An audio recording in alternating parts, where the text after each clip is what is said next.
Msimamo wa Chadema kuhusu tume iliyoundwa kuchunguza matukio ya uvunjifu wa amani baada ya uchaguzi wa tarehe 29 mwezi wa 10 mwaka 2025.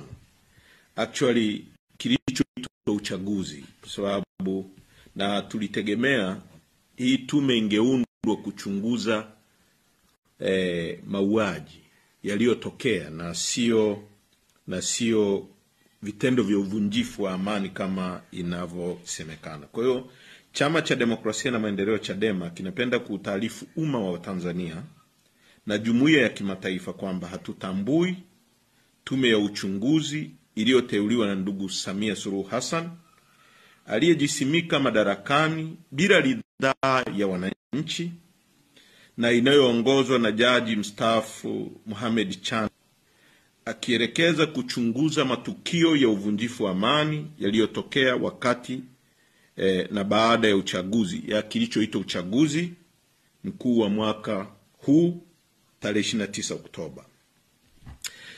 Kwanza na la msingi zaidi ni msimamo wetu unaotokana na ukweli kwamba mteuzi wa tume hiyo hana uhalali wa kisiasa, kisheria na kimaadili.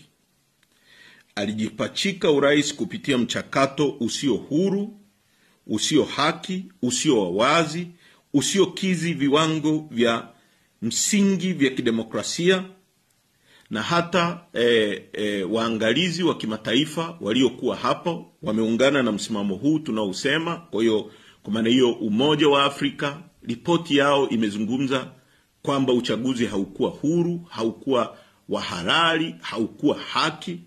SADC wamesema hivyo, na